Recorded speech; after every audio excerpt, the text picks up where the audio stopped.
journey of hope and healing as we raise children from just who have experienced early childhood trauma in their lives. And so, if you are a foster, kinship, a safe, or adoptive family, this conversation is for you. Um, and I'm your host, Tristan McGee. And tonight we have some very special guests tonight. We have Jane and David Schooler. And before we get started, we're going to have a conversation about navigating your child's difficult history. So hi, Jane and David. Hi, Tristan. Thanks for the invite. We've looked Oh, forward to it. I am so excited. I'm just thrilled that you guys said yes and that you're here. And I really am looking forward to this conversation and everything that we can learn from you and your insights and just all your wisdom that you have and experience.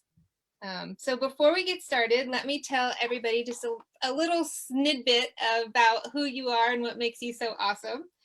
So David has served in pastoral and counseling ministries for over 40 years.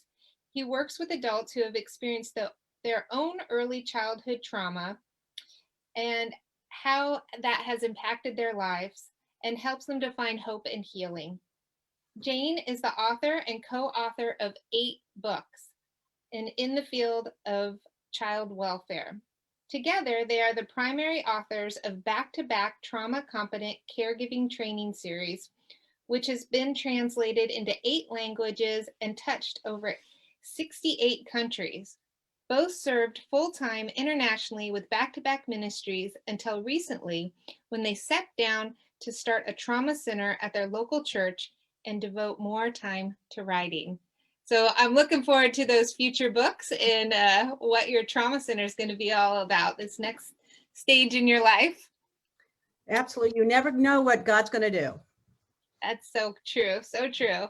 So, Jane, before we get started, I know that I want to just let everybody know that the chat room is open. So feel free to comment, ask questions. And before we get started, Jane had a question that she wants to ask everybody and have you answer in the chat as we go on. So Yes. Okay. Get ready, folks.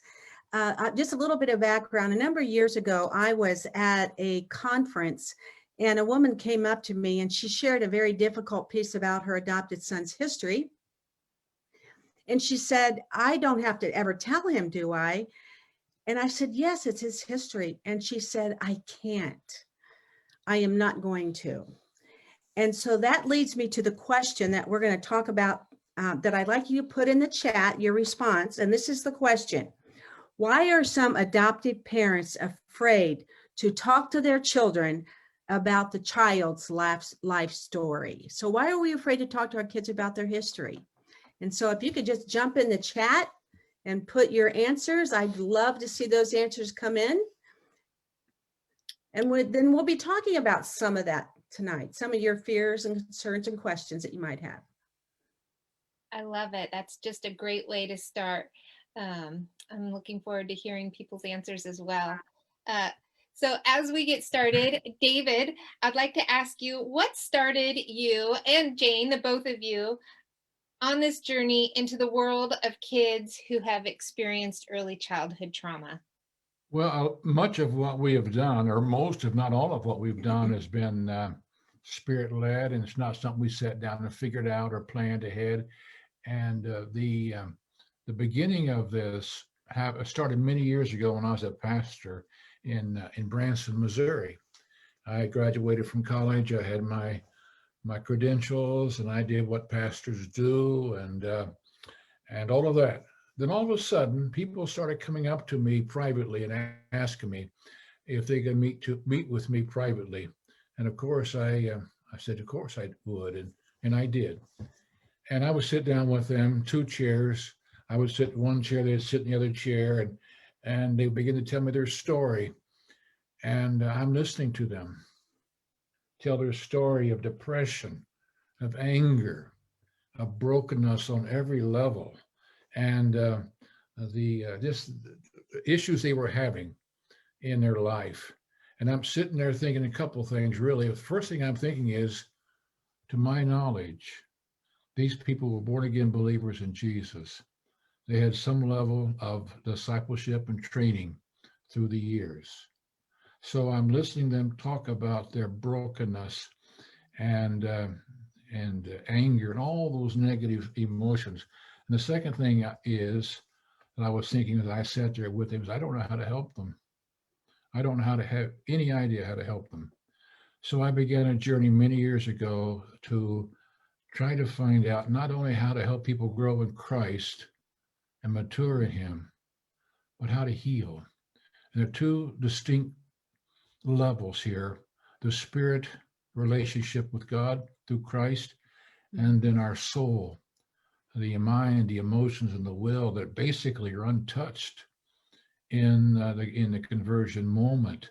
So I set out many years ago to help people not only become better Christians, but to become healthier emotionally and in every other way as well. So that question, Pastor, may I speak to you privately, many years ago, opened the door to a vast new ministry that continues to grow. So that's how it started.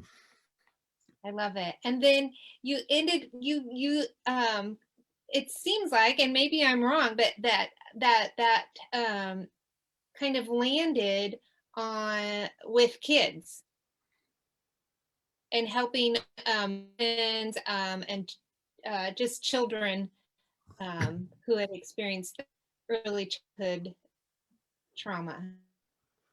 The adults that were sitting in front of me with all of their stuff and all of their trauma, all their emotional traumas and things, did not happen when they were adults. These were unresolved. And thanks, Tristan, for bringing this up. This is key to everything. The person I had sitting in front of me whose lives were upside down were men and women who, as children, experienced trauma, neglect, all the things we talk about, but nobody helped them resolve it.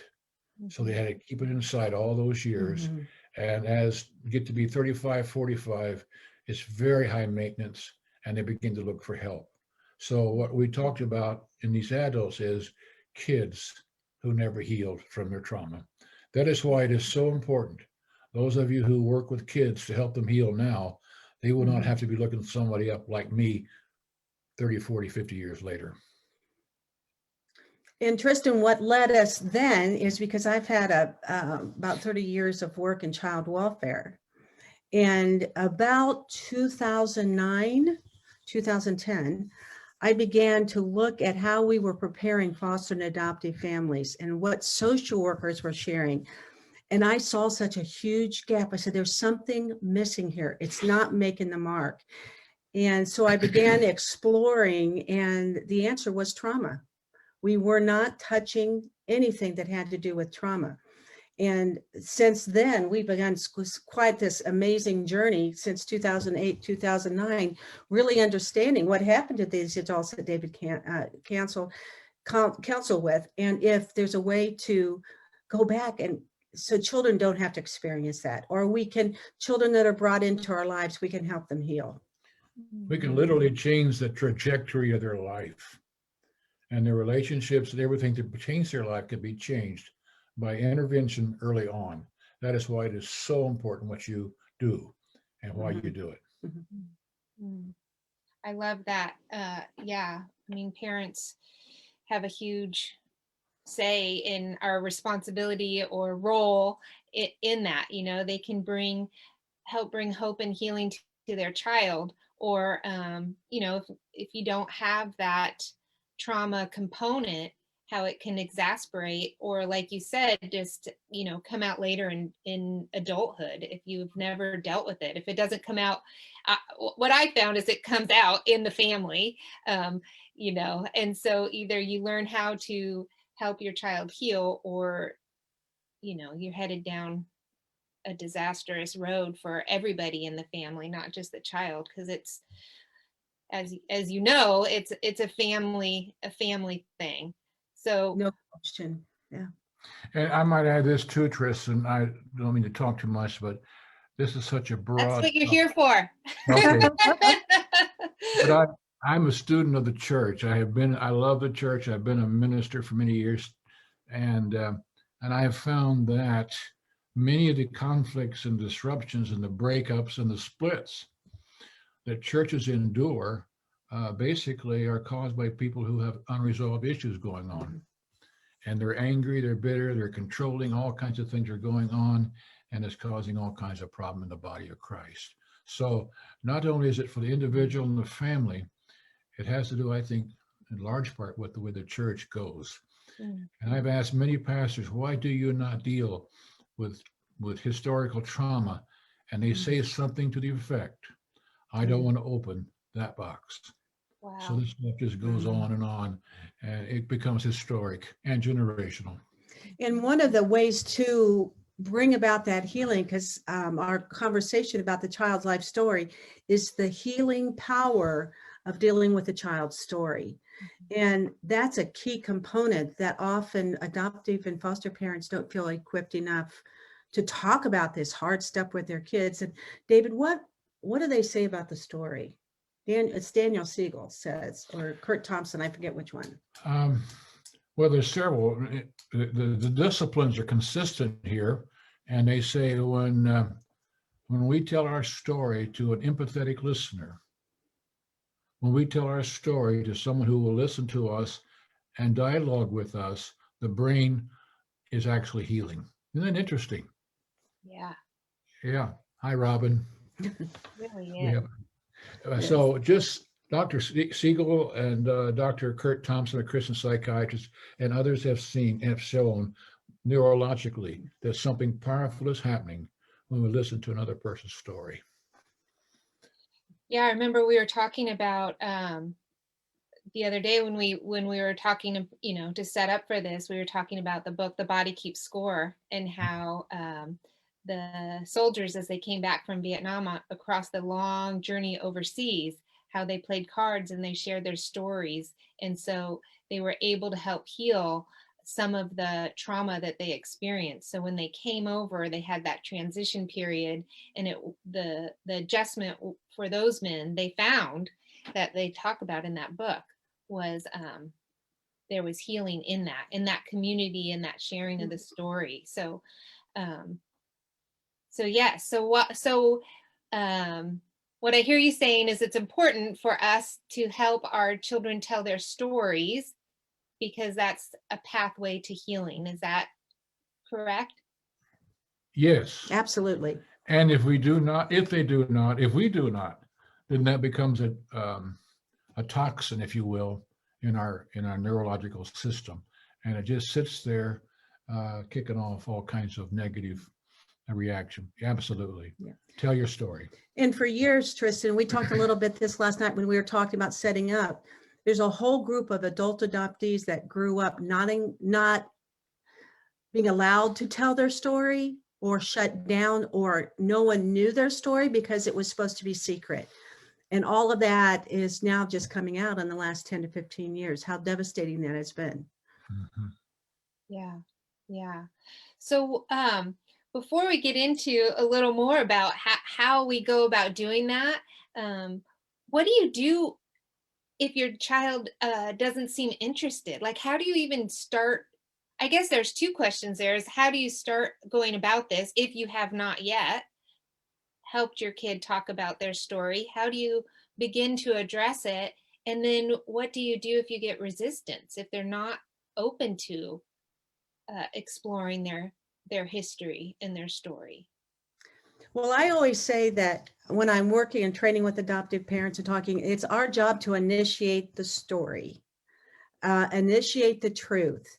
And it's not the child's job to ask, it's our job to tell. Sometimes we wait till the child asks and they never ask. There's a friend of mine gave a phrase that was really powerful. And she said, adopted children will only ask the questions they feel they have the permission to ask.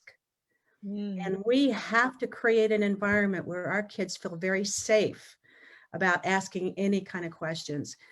And one of the ways that they can initiate that conversation is sitting down reading a age-appropriate book together about adoption, or watching an adoption movie, some way to initiate the conversation about just generally adoption. And some families wait and wait and wait. And then I talked to a gentleman, you will not believe this, but if this will kind of like, I can't believe this. I don't make up stories in adoption because I don't have to. I was doing a training with social workers, and a gentleman, I can't believe he volunteered this in a room of social workers. He was a social worker too. And he said, we have an adopted son. And on the way to take him to his freshman year in college, we told him that he was adopted. Oh my gosh. Can you imagine? Yeah, your whole life has now just been changed. You're going to be separated. I don't know why they did that, but some families just, they wait too late to initiate it. Yeah. So they need to initiate. And if a child is resistant, what do you do if a child's resistant? Well, obviously you don't get into a kerfuffle, I like that word, kerfuffle with them. You're going to talk now. No, yes, you are. No, you just say, that's okay. I understand. You have much to talk about. And I just want you to know I'm here when you're ready. And they might just begin to drop little things in along the way. Just be very sensitive to what they may say. But when they feel like they have the permission and the attention of the caregiver, then they begin to talk because they want to talk. The doctor who wrote the Body Keeps Score says people in pain want to talk. And that's a basic principle, I think.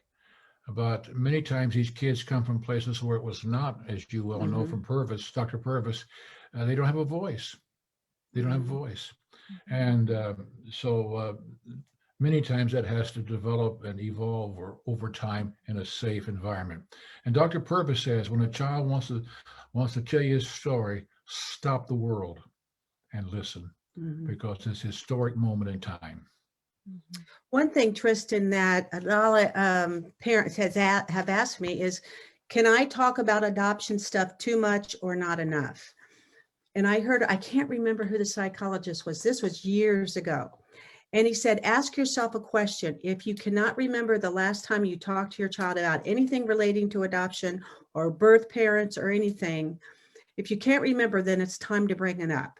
Because what kids don't, if you don't know, you're going to make it up. And kids may be in the business of making things up because we're not talking to them about their story. And Dr. Purvis once again says that what we don't talk out, we will act out.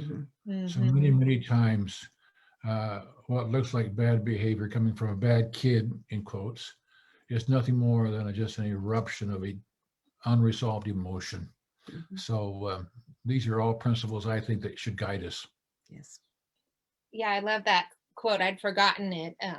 What we don't talk about, we act out. Absolutely. I think we had mentioned that too. What another saying with that kind of same meaning behind it is what's mentionable is manageable. And that's the way, I tend to remember it is, if we can talk about it, then like you're saying, we can heal from it. But if we can't even talk about it, then it's hard to heal because we're not always aware until we start talking, right? And so until we really start hearing these kids' stories, it's hard for us as parents to really understand the depth of what that means to them. Yes, absolutely. So what if, I'm reading some of the comments people made, and what if their story has some elements to it that we don't want them to know? Like maybe there's some elements that we could tell the story, but then there's some parts of it that we're just not sure when to tell them or if to tell them, and if there's a benefit in them knowing everything. Well, in our book, Telling the Truth, we to your adopted or foster kids, we interviewed adoption experts all around the country. This was in 2000, and then we revised it in 2014. And it still had not changed. And they all said that a child should know their complete history by the time they are 12 years old. Wow. That, oh my gosh, because for lots of reasons, you know, you're heading into adolescence is a major one, but one of the biggest ones is that if you don't tell a child their story, if anybody else in the family knows their history, which often is the case, then you risk accidental disclosure. And what is more devastating is accidental disclosure versus a parent telling the truth, what happened. And it's hard stuff, but we have to remember it's their story and their history. And so sorting out, I think the one thing that one of the folks that we interviewed years ago said, if in case of rape, you might want to wait till they're a little bit older, but everybody else said no. So I always say to parents, you know, are you not telling them because it's hard for you to tell it? Or is this really a judgment that your child is not, and we're talking developmentally 12. Some of our kids are not developmentally 12 at all. So I think that's a real key thing when you think about that. And Tristan, one other thing I've learned is that kids know more than we think they do. And so many of our kids were there when this horrific stuff happened. They might have been a baby in a crib who was left for 24 or 36 hours alone and have all that trauma of neglect, or they were the ones that were physically abused. They know more than we do because they were there. And we have to help them sort some of that stuff out by telling them what we know, not lying. Sometimes it's easier to gloss it over or even lie. Adoption used to be shrouded in secrecy and lies, not anymore, I hope. So I think those are some real important things. And Dr. Daniel Siegel has written some pretty cool books on the brain development, and so forth. But he says that we need to help people have a coherent narrative, a coherent narrative, as opposed to one, I got 2 years here and I got 4 years there. I don't remember my childhood, that sort of thing. And that creates all manner of dissonance in the brain, if you will, as Leaf would call it. But we need to help people have a coherent narrative, or as Purvis says, making sense of their life.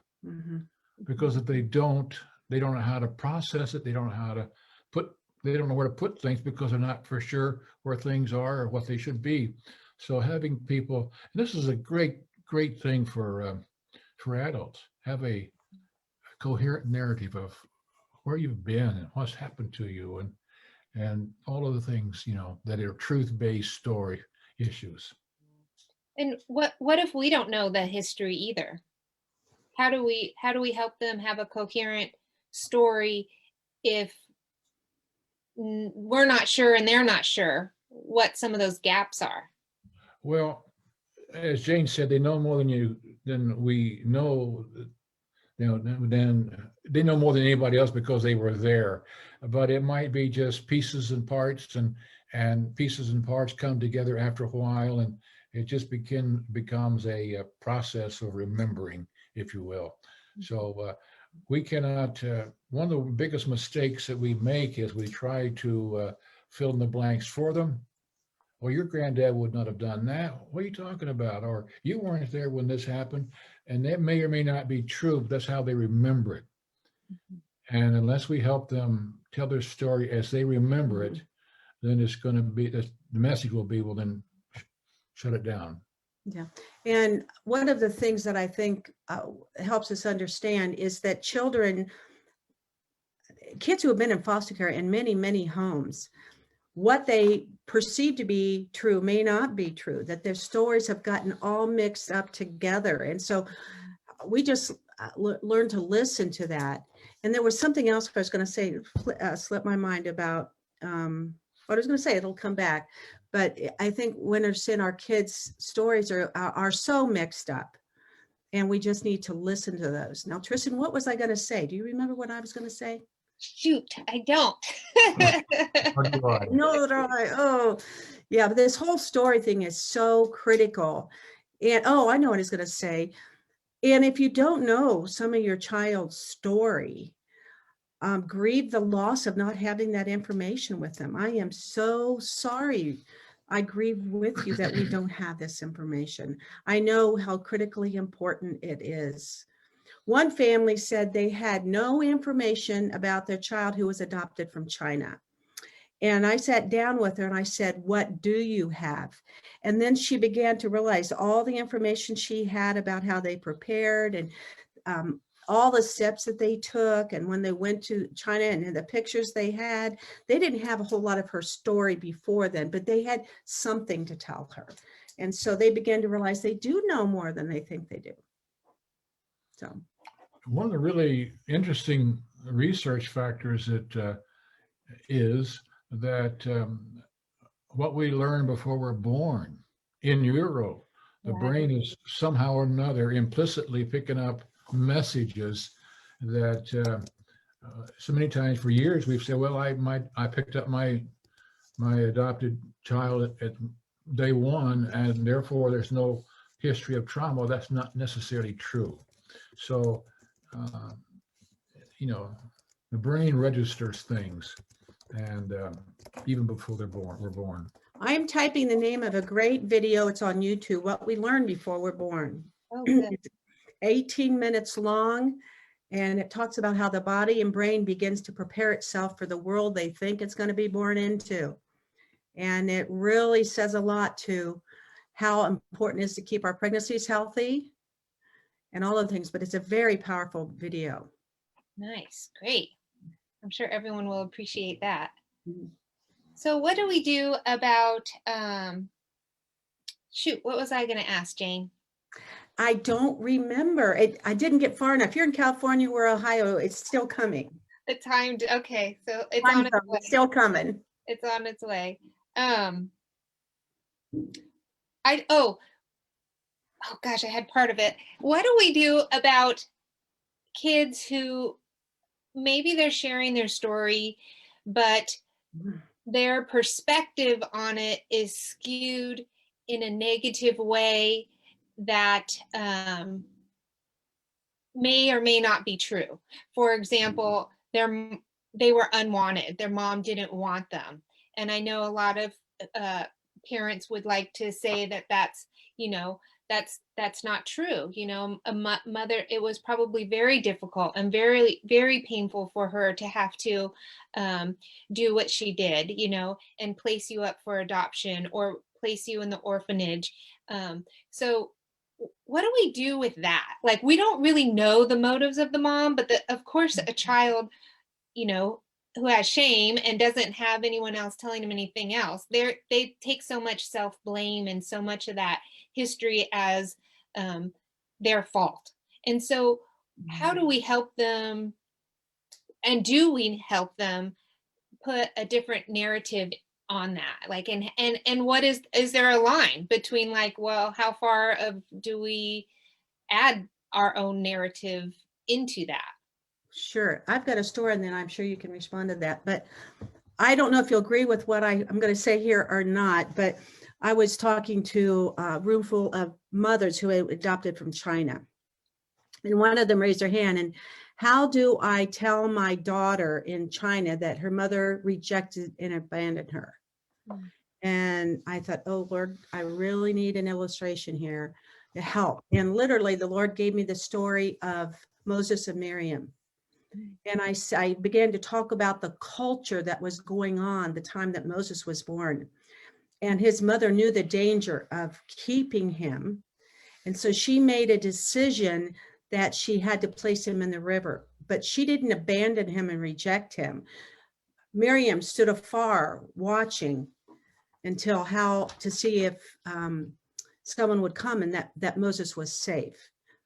And I said, I would say to her, we don't know the circumstances of how your mother made a plan for you, but we can guess, and you can call your birth mother Miriam if you want to. We can make that up, make sure but that your birth mother took you to a place where she knew you would be found, and with a broken heart, probably, most likely, because in China, culturally, that baby could have been forced abortion. Mm-hmm. So her mother chose life to have you. and took you to a place where you be found and stood up afar watching for you.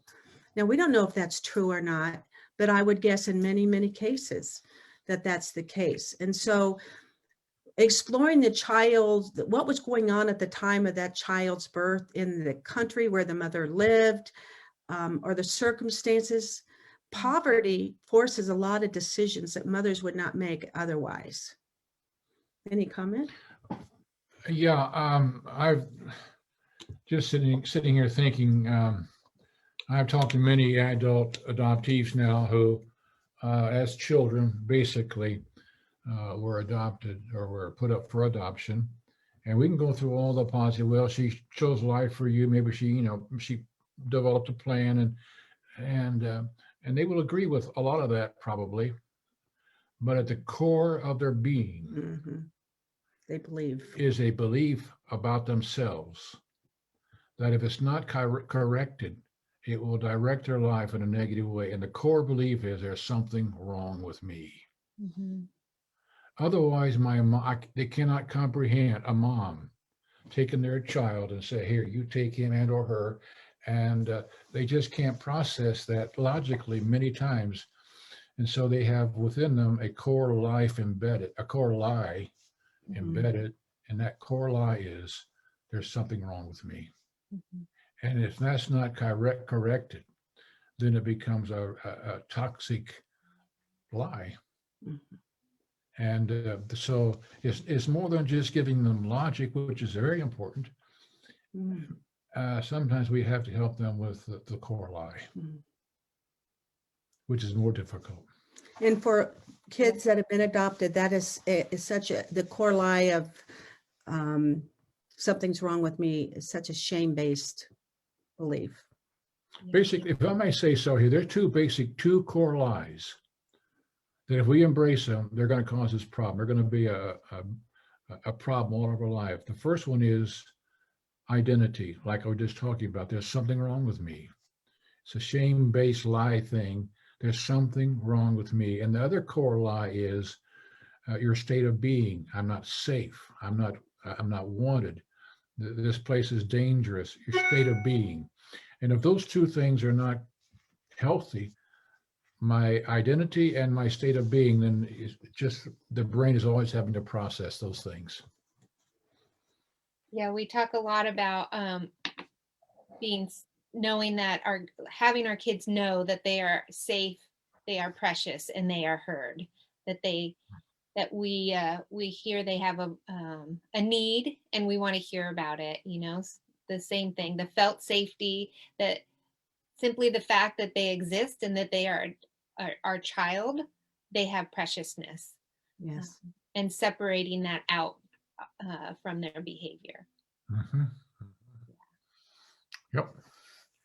We just talked to a pastor in Armenia yesterday, I believe it was, or the day before perhaps, that we met when we were in Armenia, and he was introduced to a boy 14 years old in that little city there in Armenia that was just wild and mean. He beat people, he did terrible things. And the police returned by beating him, taking him out of town, all that stuff. And he had no family system whatsoever. Anyway, one of the policemen of that little town suggested they take this boy to Pastor Raphael and see if he could help him. And this will be in one of our books. We tell the story a lot. But anyway, Pastor Raphael connected with that boy using simple little connective principles that TBRI and others teach. And it was in the connecting principles that were used to connect with that boy that changed his brain, his mind, his life. Powerful stuff. So they come from hard places. They may have embraced some core lies about themselves, but change can happen. Yeah, and what was fun, Tristan, about that conversation yesterday, we were in Armenia probably 4 years ago, so we heard that story, but we never heard the rest of the story. And that simple connecting thing that pastor did, the first thing he did when that policeman brought that young man is that he looked at him in the eye, he smiled at him, he nodded, and then he hugged him. No one ever done that for that kid. That started changing the trajectory of that young man who later came to Christ, He's married now, living in Russia, and they have a father-son relationship, which is beautiful. Mhm. Yeah. Very beautiful. But that was the only thing that worked, Was that connection. connection? He needed a connection. Yeah. And that's what the felt safety, right? That you were talking Yeah. about. And the Yeah. and the preciousness. It's all of those things. Yeah. It's Yeah. communicating that in a nonverbal way. Absolutely. Absolutely. I love that. So there's a few questions in the chat that I think are important. And then I'd also like to talk about, you sent over to me a list of 10 questions that we can ask our kids. And I want to talk about that. But before we get to that, I would like to address a few of the questions. Someone had asked, what about a psychiatric diagnosis of the biological parents and being forced into placement in an orphanage? So I'm not sure what exactly they're asking, but I think they're saying, like, do we tell our child about their parents' history as well? Parents' history? The parents' history, to the degree that you know it, absolutely. I think we are afraid of, sometimes we are afraid of truth. I think children are afraid of the dark and we're afraid of the light. You know, we have to, I think that's part of their story. That's part of their medical history. Mhm. And it fills in gaps. And I think it's also important that we be very sensitive to diagnoses because, well, my mom was this way and I'm this way, and it kind of excuses our dysfunction, if you will. We got to be very careful about diagnosing Sharing people. this, yeah. Yep. And then the other question was about, someone mentioned, I think they typed this in when we were maybe talking about the preciousness, but she said, but there is something wrong with their child, fetal alcohol syndrome or etc., which gives them lifelong problems. So sometimes, you know, like we were talking about, the prenatal impact that that has on the child that is lifelong. So I'm not quite sure if there's a question in there, but just if you had anything to say about that. And I know that can make it hard to understand too. The child may developmentally not be able to grasp some of the concepts that we're talking about and sharing their story. Dr. Purvis talks about this quite a bit, and she says we have to set the bar where we know they can reach it. And sometimes kids come with the fetal alcohol syndrome or other things. Literally, the brain has been damaged, and it's not about trauma that they can overcome. The brain is damaged, and we have to be very careful, or very aware of those realities. Absolutely. I have a friend, Shelley. Shelley, that's her name, Tristan. I have a friend, Tristan. Her name is Shelley, and she would allow me to tell her story. I won't tell all of it, but she adopted Danny. Danny came in her home at 6 months. They were his fourth placement at 6 months. Wow. And he was full-blown fetal alcohol, full-blown, had just everything that comes with that. And it was very difficult raising him up. Police were coming to the house when he was 7, 8, 9 years old. Wow. And time went on and more trouble. And Danny is now in prison. But I connect with her about every 2 or 3 years. And I said, Shelley, why have you, many families would have bailed long ago. Why have you not bailed? She said, every once in a while, I'll see the real Danny.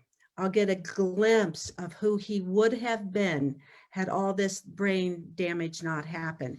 And she said, I'm hanging on to that hope, and I love that hope. Even though he's in prison, actually for accomplice to a murder, which is horrible. But I asked her, do you ever want to say, this is Danny, my adopted son? And she said, yes, but I don't. She said, the shame of the blame sometimes is too much. People blame me for failing as a parent when I didn't really even have a chance.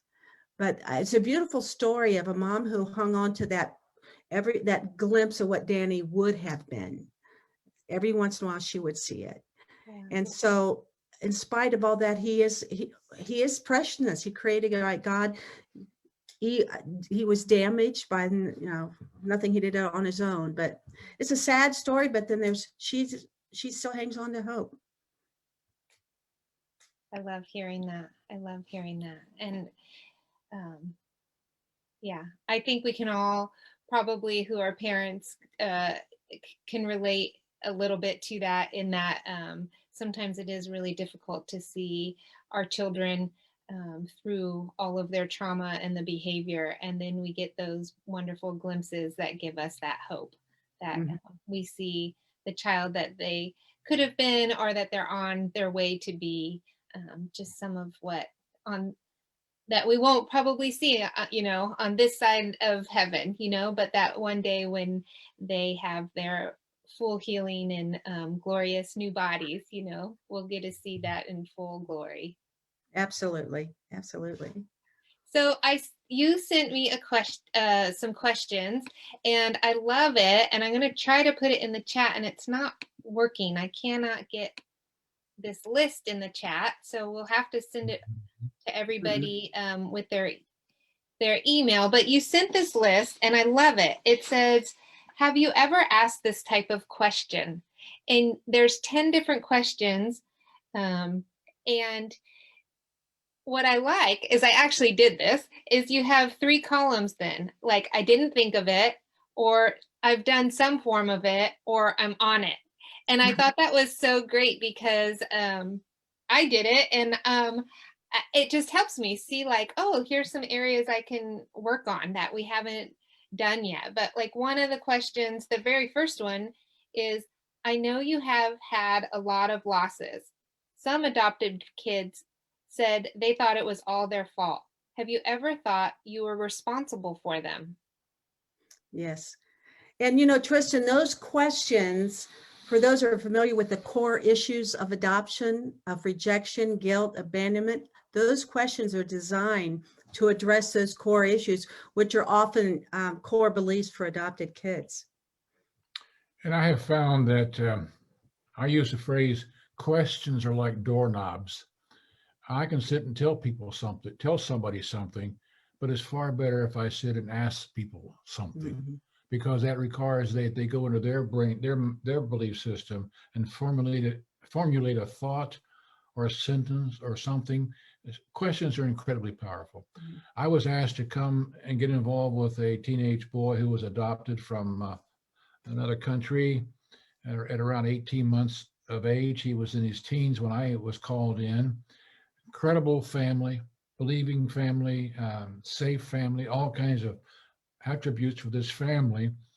But I asked him one of those questions, Trish. I'm not sure which one it is, Tricia. I think it's 6, 7, 8. Well, I forget which one. But anyway, I asked him this question. Do you ever concern yourself, or are you ever worried about, even after all these years, being sent back to your home, the country you came from? He says, every day. Wow. Now, who would have thought, with everything else being in place, that he would be doing that? And I asked him, may I share this with your parents? And he said yes. And I shared it with them, and they couldn't believe it. But it was a place to just park and deal with, and he's doing fine now. But it all came from a simple little question that would have seemed obvious to some, but it wasn't obvious. So yeah, that's the reason we created those questions. Yeah, grew out of that story. Yeah. That's when I first read through them, I'm like, oh, well, these are obvious questions. But then when I thought about them and applying them to my life and our family, I was like, gosh, these are challenging questions. But they're so great, and they're wonderful, and they're open, and they don't put a child on the spot. Like, would you like us to talk about what life was like before you came to us? I think that's a beautiful question. How do you feel when we bring up the conversation around your birth family or your adoption? They're questions that then could lead to like you're saying, helping them share their story. Right. They'll begin the process of talking. A lot of times we don't know what questions to ask. Mm-hmm. And sometimes we tell them stuff and we don't need to tell them stuff. We need to ask them stuff. That's very, very powerful on Yeah. any level, every level. Everybody likes to be asked questions, I think. I hope. Yes, this is the one that I have not ever asked, I don't think. It says, do you ever have difficult memories that you don't know what to do with? Sure. How many of us had difficult memories growing up and no one asked us that question? Mhm. And when you're little, you don't even know that you have that stuff going on sometimes in your mind. You don't know to tell people, and you need to be asked these questions. So I love it. There's such a fabulous Yeah, question. great Yeah. resources there. Feel free to, I'm sorry, go ahead. I'm just going to say, TBR is very big. I think it's TBR, right? One of them, I think it is. Anyway, says if we don't, if kids don't, if they don't share their trauma history, their trauma moments within 24 to 72 hours of it happening, That's Siegel. that's Daniel Siegel. Daniel Siegel. They put it in their emotional circuitry and it just sits there. And so many times these kids had things happen to them or good things that should have, didn't.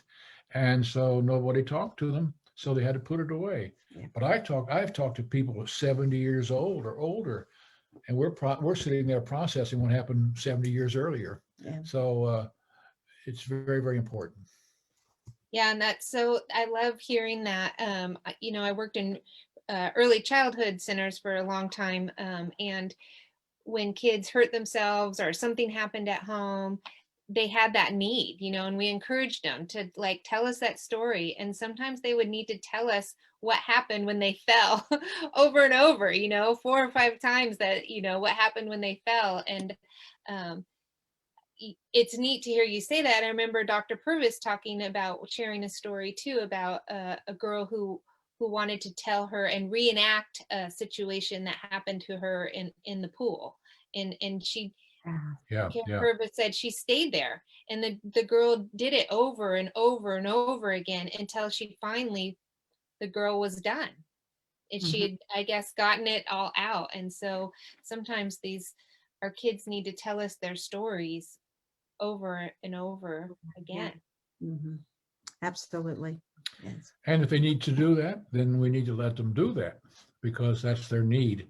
And after a while, they won't even mention it again. It's done. So it's all part of it.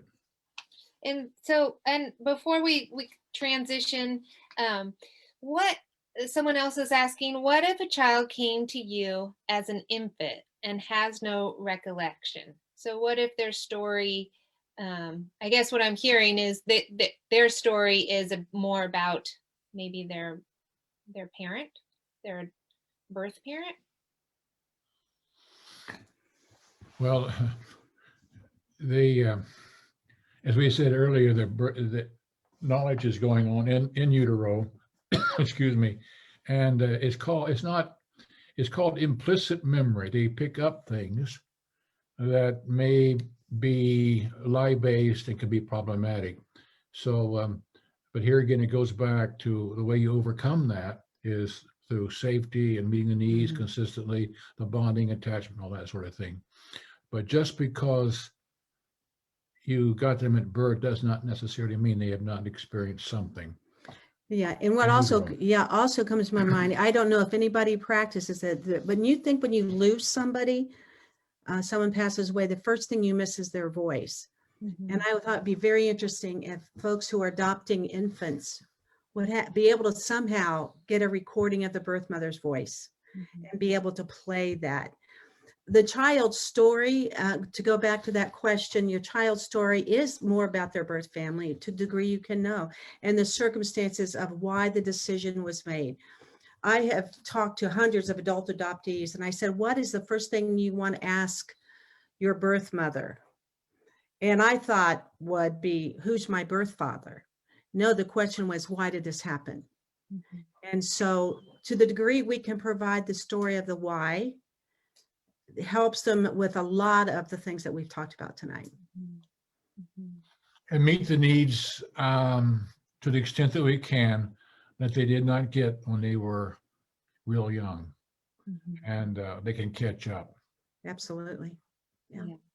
Yeah, I remember reading one time that going back to that prenatal thing, this mom um, and her baby, she would always sit down and watch the soap operas. This was, when soap operas were big, and the starting theme song of the soap opera, when it would come on, the mom would sit down. And when she had her child, if her baby was fussy, he always quit fussing. Like she would play that It's such a opening song. song for him. Yes, And yes. so the kids recognize when they're in utero, even Mhm. voices, if there's conflict, tension, songs.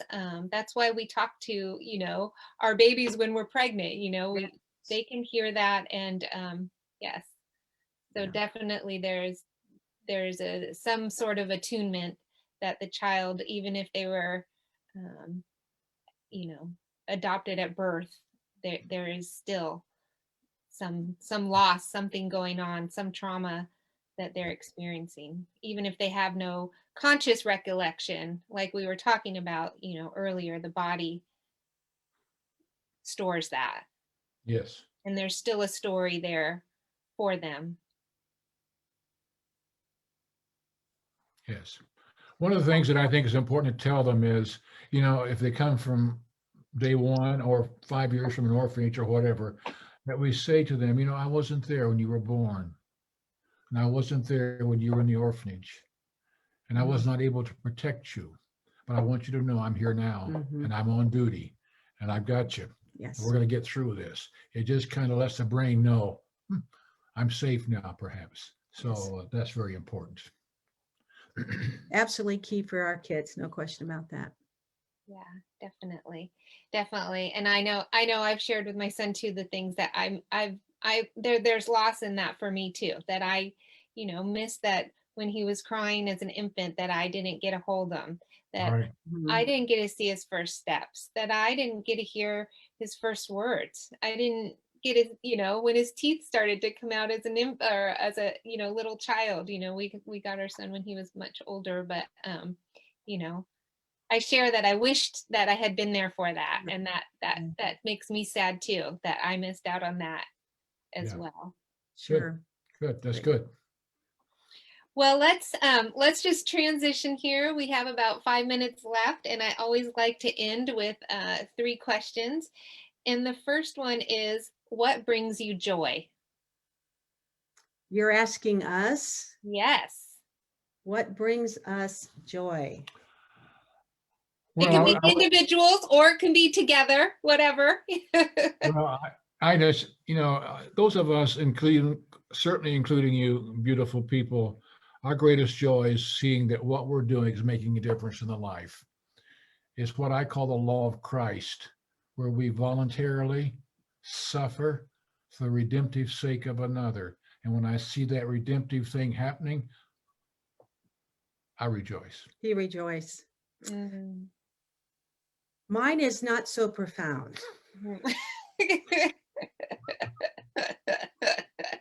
I like that, Jane, because I'm with you. Like I'm like, your kitty cat brings me joy. my kitty cat, I'm learning, tennis used to give me joy, but I can't play anymore because of my knee damage. But God plopped the love of music back in my life. I'm learning watercolor, Cheryl. Can you believe that? Watercolor. And God plopped a little kitty in my life. So if you on my Facebook, you see my kitty a lot, even including tonight. I put that Tristan, that picture on Facebook. Oh, that's so cute. All right. Well, those are both wonderful questions. Are wonderful answers. And if you could say one thing to your younger self when you first started this journey of working with kids from hard places, what would it be?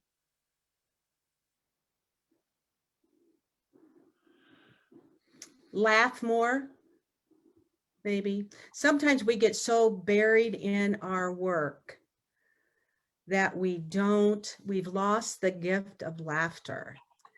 And I think not that you want to take life seriously, no question about that, but we need to be able to find humor in things. And maybe one more thing, Kristen. Yes. I was writing a curriculum on how to have a happy family, healthy family.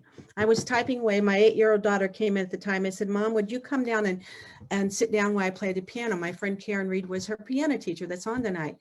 And I said, honey, I can't come down right now. I am writing this healthy family curriculum. So I shut my computer off. I said, just don't neglect your family. That is absolutely critically important.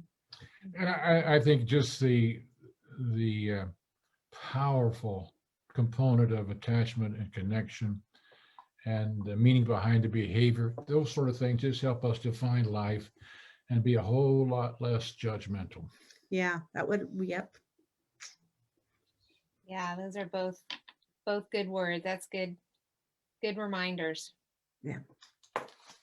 And then our last question is, what foster or adoption myth would you like to just blow up right now? What's the question? The adoption myth.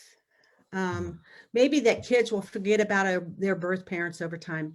Oh, and kids will forget it. And also that birth parents forget about their kids because they don't. And I think sometimes we go into adoption, foster care, or ministry with expectations that are dashed. And when expectations are not met, it creates a crisis. And so you never know what's going to happen when we enter into ministry, to broken life. And so keep our expectations realistic. Yeah. Great. Yeah. Yes. Those are great. Tristan, I have a question for you. Yes. Do you have a cat? I don't. I have a dog. I am a cat person.